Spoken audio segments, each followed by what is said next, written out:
بالله من الشيطان الرجيم بسم الله الرحمن الرحيم وبه نستعين إنه خير ناصر ومعين ثم الصلاة والسلام على سيدنا حبيب قلوبنا القاسم مصطفى محمد اللهم صل على محمد وآل محمد وعلى أهل بيته الطيبين الطاهرين وسيما بقية الله في الأراضين أرواحنا للتراب معدن الفداء واللعن على أعدائهم أعداء الله. اللهم كل وليك الحجة ابن الحسن صلواتك عليه وعلى آبائه في هذه الساعة وفي كل ساعة وليا وحافظا وقائدا وناصرا ودليلا وعينا حتى تسكنه أرضك طوعا وتمتعه فيها طويلا. Talking about Imam Khomeini and some individual who are very far from us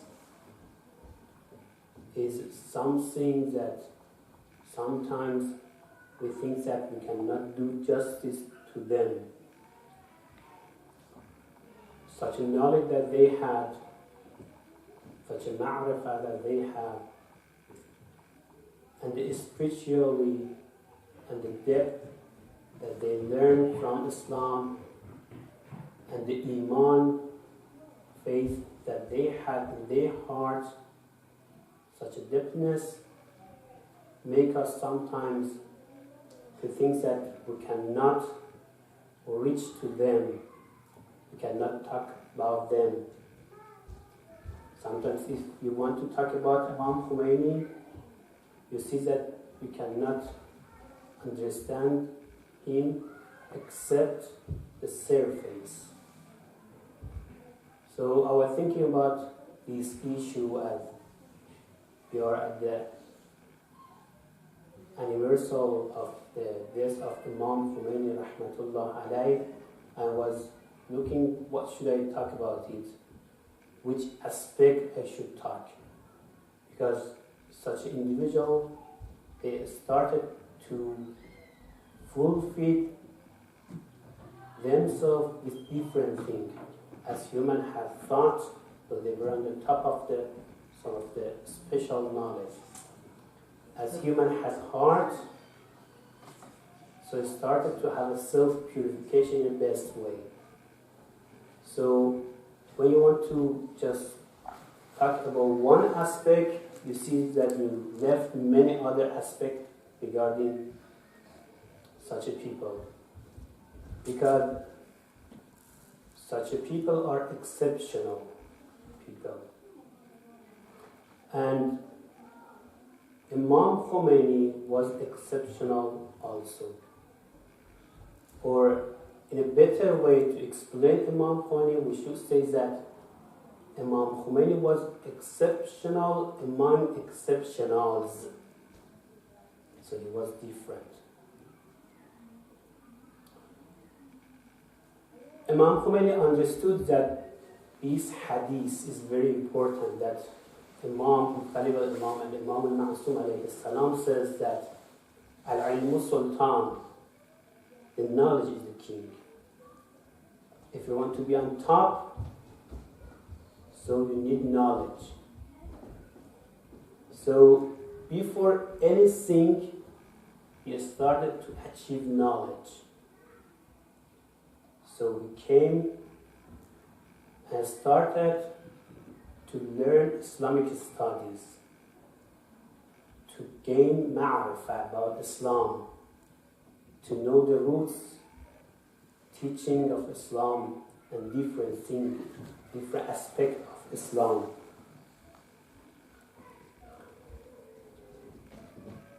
Imam Khomeini was exceptional because you see that for burial of Imam Khomeini, millions of people came. We have many exceptions that many people came, but that was exceptional among exceptionals. Millions of people. Even it was after the revolution,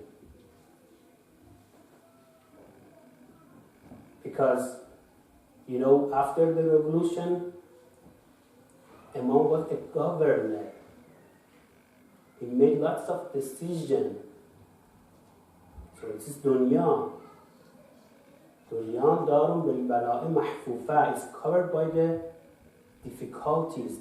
This is the hadith that talks about the dunya. What is dunya? Darun bil bala'i mahfufa.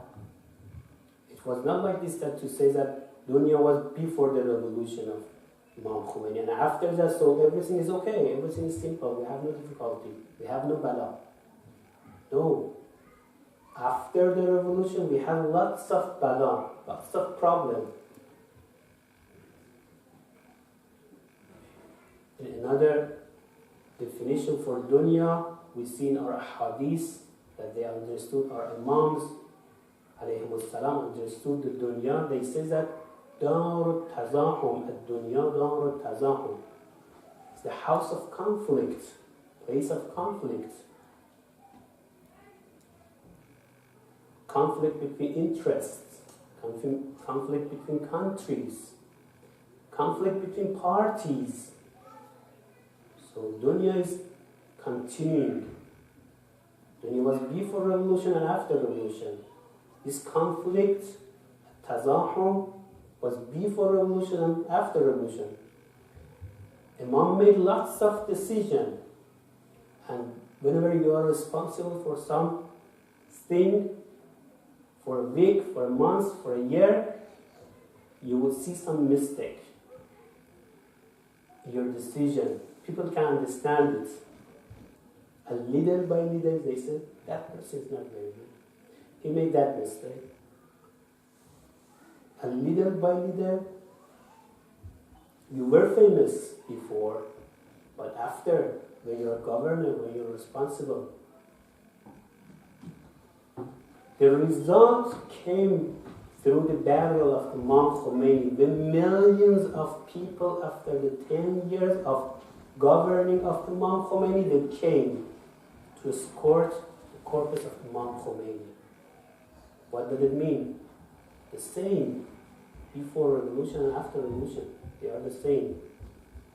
So Imam Khomeini was exceptional because before revolution that he had no responsibility regarding governing the country, to decide many financial decisions, military decisions, and many things. And after the revolution had lots of such decisions. So he was made them very well that people, millions of people came to bury him.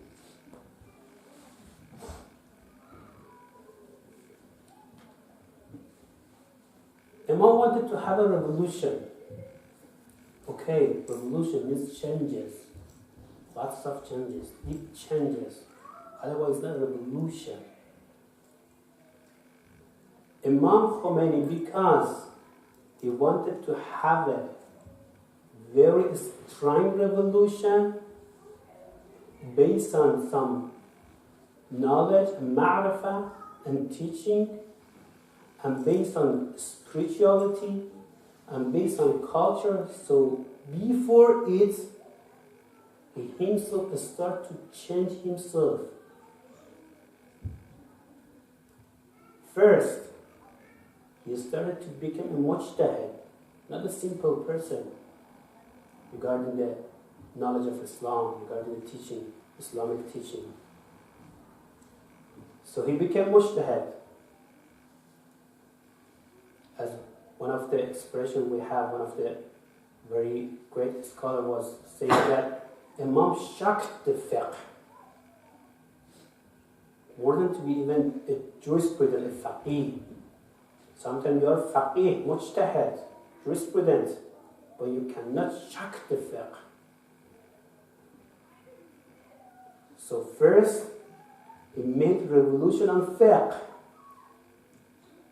Ayatollah Jawadi Ahmadi Hafazahullah says that Imam freed the fiqh. What does it mean? Imam Khomeini freed the fiqh.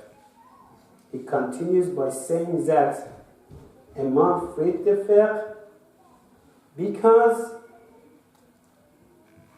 fiqh, jurisprudence, was mostly for some individual ahkam. But Imam understood that fiqh has lots of social ahkam and laws that nobody just discussed about them. And Ayatollah Jawadi Ahmadi says that the social aspect of fiqh is more than individual aspect of fiqh. So it's at least 50% of fiqh was not mentioning a lot, was not discussing about a lot. This is a shock to fiqh, 50% or more. And also, Ayatollah Jawadi explained his idea why he says that Imam Khomeini freed the fiqh. He says that another thing that Imam made was that he revived social aspect of fiqh and brought it from theory to practice. Sometimes we had some discussion, some ahkam, but it wasn't the book. It was just written, not more than this. What Imam Khomeini made was that he brought it in practice. Ahkam is for practice. You have ahkam, but you do your salah in another way. So is it good? It's not possible. You have lots of ahkam, lots of verses, hadiths regarding the social. By social, I mean very general understanding of social, economic, military, many things. But you don't bring it to practice. So what is it ahkam for? This is one. So Imam Khomeini wanted to have a revolution, so first he had a revolution regarding fiqh. First, he started to have this.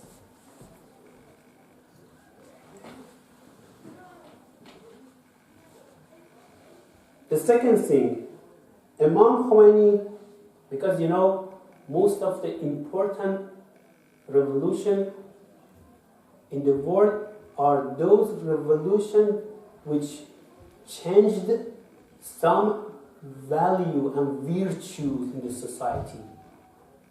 Revolution is this, that you change some values. You put some values away and you bring new values, new moral issues. And what are those most important revolutions? Are the revolutions that are based on deep values and moral issues. If your revolution is based on such a thing, such a deep value, so your revolution is very important. If the value that you change and you brought as a new value are the value that last, so your revolution would last, otherwise not.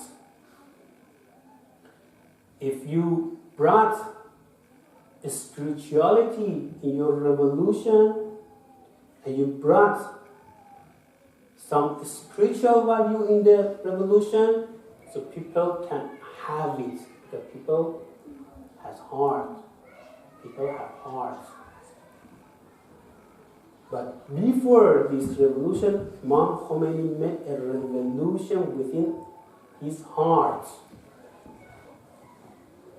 Nowadays we are in the month of Ramadan. If you look at Imam Khomeini and the program he had in the month of Ramadan, it's a very beautiful program.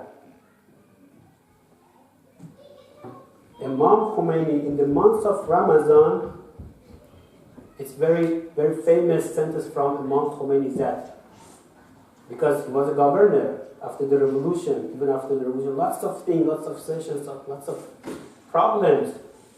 But when the month of Ramadan was coming, he was saying, no, I should stop some of the program.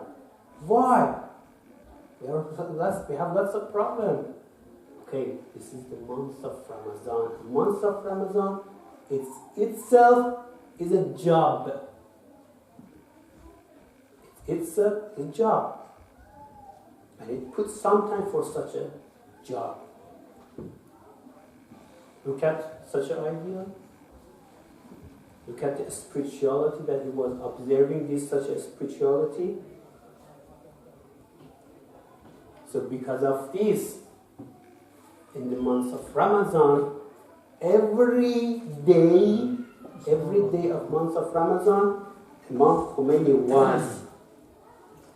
was reciting 10 juz of Quran every day. Was a leader, lots of program.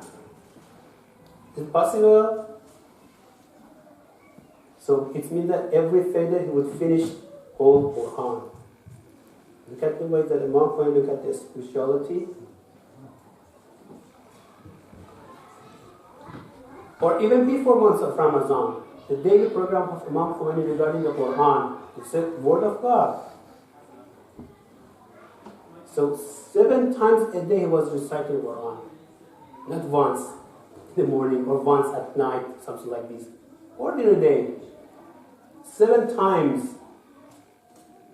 Once he had a problem regarding his eyes and went to doctor, and doctor said you should stop studying and you should stop reciting Quran. He said, I want my eyes for reciting Quran.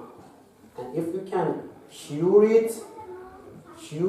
in a way that I can recite Quran, otherwise I don't want such eye. Look at the way that Imam Khomeini was doing. It is very famous that Imam Khomeini never stopped his Salatul Layl, his night prayer, even he was sick. It's mentioned that the guards that were out of the door of the room of Imam Khomeini was crying because Imam was crying at night. Imam had a handkerchief for his crying. What does it mean? He was crying a lot. We sometimes don't get up, and sometimes we get up just for some minutes, and for some minutes we don't cry because of our bad action or many things. But Imam was crying in a way that he had a handkerchief. And the last year,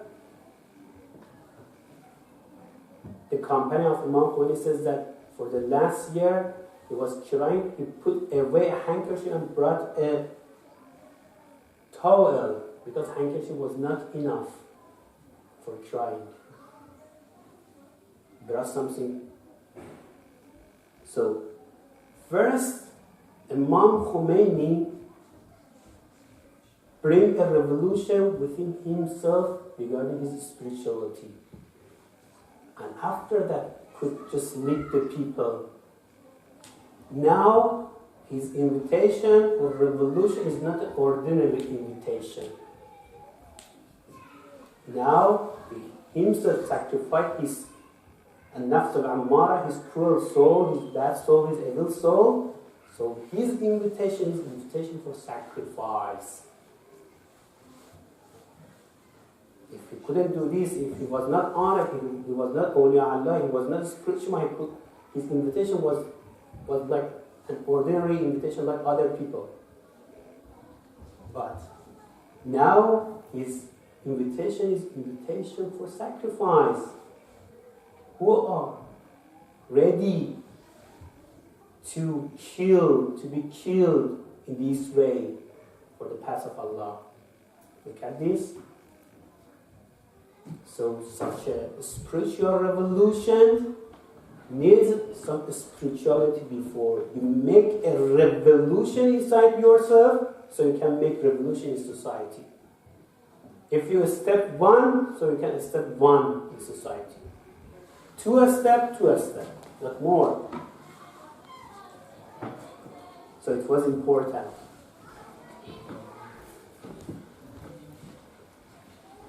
It's very important. Let's a little talk about the subcultural points that Imam made some changes here. You know, after the revolution, many values has been changed. This is a revolution, time of changes.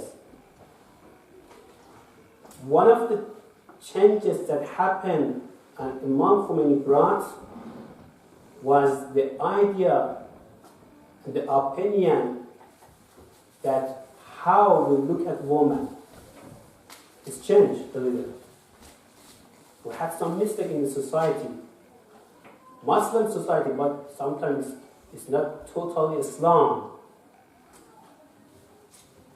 But if again you look at this item and the revolution that Imam Khomeini brought in this idea, you will see before it, Imam Khomeini had some changes regarding his personal and individual life in front of the woman, the way he was acting in his house. What was that? First from you, yourself, in your house, with your wife, the others. Who are you in your house? And after that, you can come and bring some values for others regarding the woman. Otherwise, no, you cannot. So, he was not ordering and commanding his wife for his personal job. It is very famous that Imam Khomeini was doing his personal job in his house. He was not commanding, oh, bring that glass of water for me, or bring that book for me. He himself was doing it. He himself was having tea for himself, making tea for himself sometimes. He was not ordering. Look at this. If you look at a woman like this, you bring many changes in society as well. Otherwise not. The same, such a culture we had regarding who is the good alim. You know, we had two ideas regarding good alim. A good alim before revolution was an alim that just lived the jama'ah, has nothing to do with others regarding their social activity, attend the burial ceremony, and that's good alim. And whenever he just starts to just talk about some social things, so it's not good alim. But it's changed. So that's what Ayatollah Misbah Yazdi was saying, that one of the things that Imam changed was the definition of good alim. So the lessons that we can take from Imam Khomeini is that if we want to make any changes as a strategic point, we should start from ourselves, based on knowledge, al-ilm sultan, and second, based on our heart, the spirituality that we should first have it, and after that to transmit it to others, to the society, and also the action, the good deeds that we should observe it before and after that to transmit to the society. Wassalamu alaikum wa rahmatullahi wa barakatuh.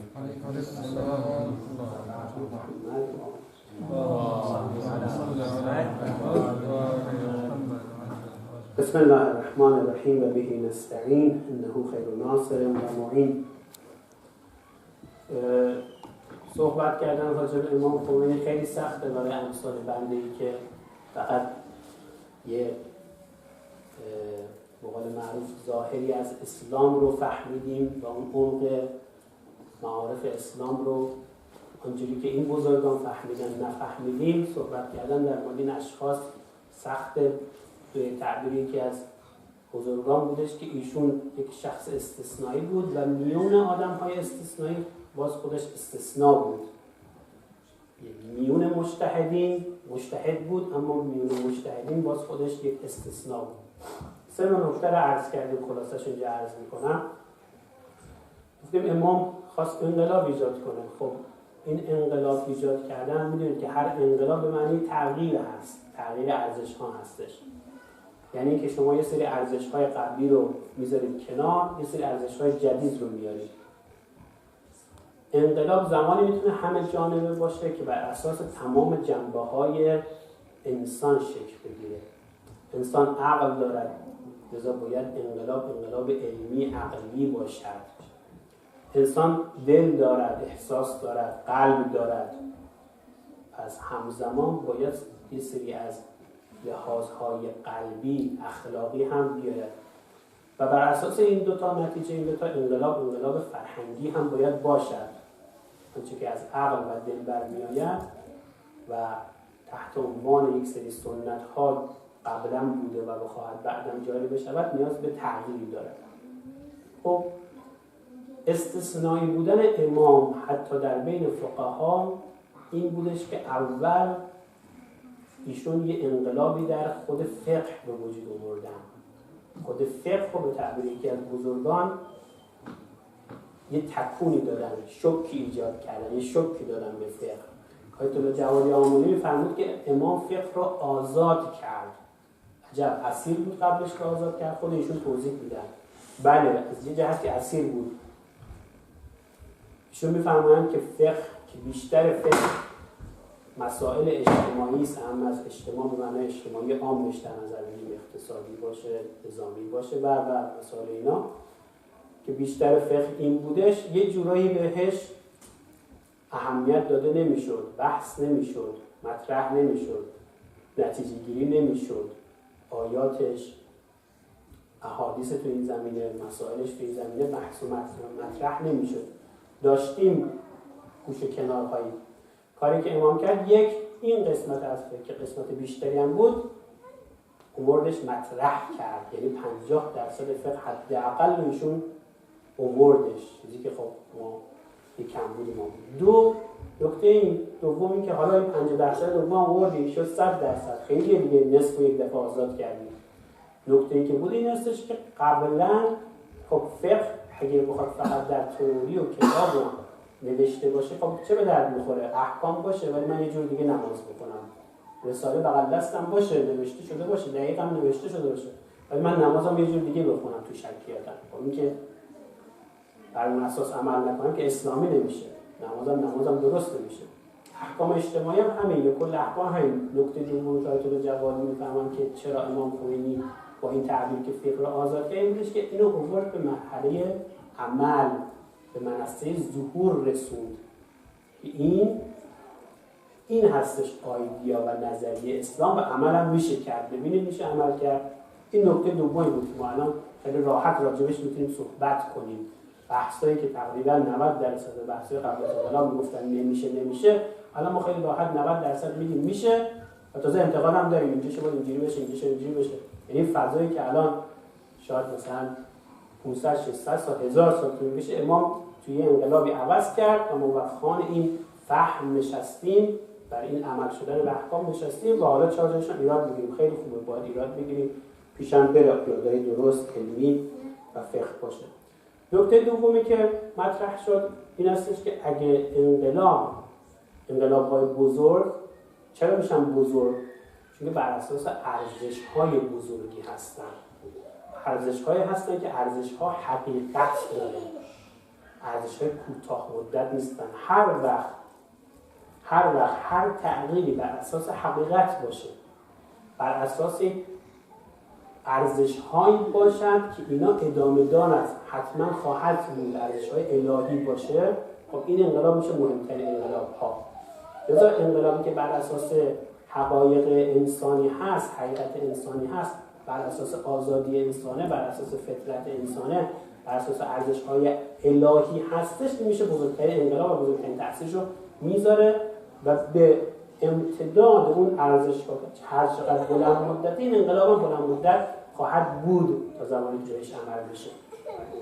خب بر این اساس یکی از پایه‌های انقلاب که امام انجام داد انقلاب ارزش‌های معنوی بود. دوباره در همینجا امام برای اینکه این انقلاب رو انجام بده، به مردم منتقل کنه، قبلش خودش این انقلاب رو به وجود آورد. انقلاب معنوی رو وجود آورد با همین تعبیر. یعنی چی؟ وقتی من 2 تا کار معنوی میکنم، 2 پله میرم بالا، خیلی خوبه، آدم معنوی شدم. نه 10 پله، نه 100 پله میرم بالا، ولی انقلاب نشده، عارف نشدم، هنوز اولیاء الله نشدم، سلمان نشدم، ابوذر نشدم. کارم خوب خواهد بود. سری معنویات رو دارم، خیلی خوبه، سری تغییراتی میتونم بدم، ولی چون که انقلاب معنوی در خودم به وجود نیاوردم، انقلابی هم که میخوام به دیگران انتقال بدم انقلاب نخواهد بود. 4 تا آیتم معنوی خواهد بود، ولی اون دیگرگونی اتفاق نمیفته. از کوزه همان ترابط که در اوست و 10 پله بالا رفتی تو معنویت، خودی 10 پله رو میتونی ارائه بدی، بیشتری که نمیتونی ارائه بدی. حالا 2 تا هم حرف بزنی، 2 پله هم ظاهری بری بالا، 4 تا بری بالا، ولی این 10 و 14 و 15 پله کجا و هزاران پله کجا؟ کاری که امام کرد انقلاب معنوی در خودش ایجاد کرد. چون که تونستش انقلاب معنوی ایجاد کنه، لذا دعوتی که امام از مردم کرد دعوت عادی دیگه نبود. دعوت بر اساس دلها بود، دعوت بر اساس حقایق انسانی بود، دعوت بر اساس فطرت بود. حرف که از دل برآید در دل بنشیند. دعوت امام دیگه دعوت عادی نبود، دعوت برای ایثار بود. دعوت کرد، گفت بیاید، ولی سختی داره. از همین الان دارم دعوت میکنم به یه جایی که پر از سختی است. دارم دعوت میکنم شما رو به جایی که چی؟ باید جان بدید. خودش قبلا نفس اماره‌شو کشته بود، این همه فهمیده بودن. دعوتش از این نوع بود، دعوت خالصانه بود. لذا توی اعمال امام، توی کارهای امام نگاه میکنید، تو همین ما رمزونش هم نگاه میکنید، من مثال زدم. امام این جمله معروف رو داره دیگه، وقتی که ماه رمضان میشه یه سری کاراشو تعطیل میکنن. گفتم امام بابا الان مملکت داریه، بعد انقلاب این همه کار تعطیل میکنیم. گفت بله، ماه رمضان برای خودش یه کاریه. مثلا این فضا رو ببینید، ماه رمضان برای خودش یه کاریه. مثلا دقت کردیم به همچین فضایی، به همچین نگاهی، ماه رمضان برای خودش یه کاریه. بله، بعضی از کاراشو تعطیل کرد، اصلا اولویت نداره. چرا؟ چون میدونید اون ارتباطه هستش که همه چی رو حل میکنه. اون ارتباطه هستش که به من این بصیرت میده که اینجا این تصمیم بگیرم. چون فهمیده بود العلم نور یقذفه الله فی قلب من یشاء. علم نوری هستش که خدا تو قلب من یشاء میندازه. اینو فهمیده بودش. بنده با 2 تا درس خوندن که آدم به این جهان نمیرسه، که به 1001 فهم نمیرسه، که پسر معادلات پیچیده و 1001 مشکلات و استرس یه تصمیم بگیره که به این راحتی نیستش. که خب پس ببینید نگاه ویژه به معنویت داشت امام. ماه رمضان میرسید، توی روز 10 جز قرآن میخوند. لذا 3 روزه قرآنش رو یه دور تمام میکرد، هر 3 روز یه بار قرآن تمام میکرد. تو ماه رمضان اصلا میرفت بالا، از خودش یه برنامه، یه کاریه ماه رمضان، یه شغلیه. همین امام البته قبل از ماه رمضان برنامه گذارش اینجوری بودش که 7 بار تو روز قرآن میخوند. مثل ما نبودش که یه بار در روز قرآن بخونه، فقط شبا یا فقط صبح یا فوقش ندیگه 2 بار. نه، اصلا اینجوری نبود. ببینید امام چی کار کرد با خودش. فهمید حقیقت اینه. ما هم همینا، ما هم اگه برنامه‌ریزیمون یه خورده اینجوری کنیم، حالا نه مثل امام 10 جز فلان، اگه تا حالا مثلا یه جز میخونه، یه جز و نیم بخون. افطاری امام تو ماه رمضان کم بود که اون خادمشون کسی بعضی کمکشون میکردش، میگه بعضی وقتا احساس میگه هیچی نخورده، شک میکردم غذایی که براشون گذاشتن برمیگشت، میگم خورده نخورده. ما هم نگاه کنیم یه سری از این کارا رو کنار هم بذاریم، ولی با یه درصدی فرق بکنه. اگه از اونایی هستیم که زیاد میخونیم، یه خورده کمتر بخوریم.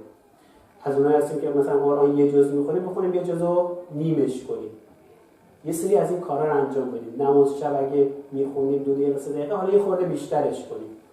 ببینید این انجام بدید، تو همین 10 روز میشه امتحان کرد. یه 10 روز امتحان کنه آدم دیگه، خیلی هم وقت نمیگیره امتحان کنه. ببینید چقدر فرق میشه. پس امام از خودش شروع کرد معنویت رو، انقلاب معنوی در خودش ایجاد کرد. بعد دعوتی که داشتش دعوت معنوی بود. لذا دعوت امام دعوت یه عارف، دعوت چی است؟ عرفانیه. دعوت یکی از اولیاء الله دعوت چیه؟ خداییه. لذا دعوت ها برای ایثار بود، دعوت برای جانفشانی بود. بیایید تو این راه بهره مند بشید. هر قدمی که توی این راه میذارید دیگه چیه؟ معنوی خواهد بود. چرا نوع دعوت اینه. از کجا داره میاد؟ از عرفان داره میاد. از کجا داره میاد؟ از اسلام میاد. لذا قدم‌های تو اینجا همه قدم‌های اسلامی خواهد بود. اللهم عجل لولیک الفرج. پروردگارا قلب آقا امام زمان از همه ما راضی و خوشنود بدار. دستان گناهکار آلوده ما را به ذریح ششگوشه آقا ابا عبدالله علیه السلام برسان. نسل و ذریه و فرزندان ما را دشمن و بی‌تفاوت به علی و آل علی قرار مده. لحظه مرگ قبل و قیامت خانم فاطمه و اولاد ایشان را به فریاد ما برسان. تعجیل در فرج آقا امام زمان، شادی ارواح طیبه شهدا، شادی روح پرفتوح امام خمینی رحمت الله علیه، شادی ارواح اموات این جمع به نبی و آله رحم الله من قرأ الفاتحه مع الاخلاص و الصلوات. اللهم صل على محمد و آل محمد.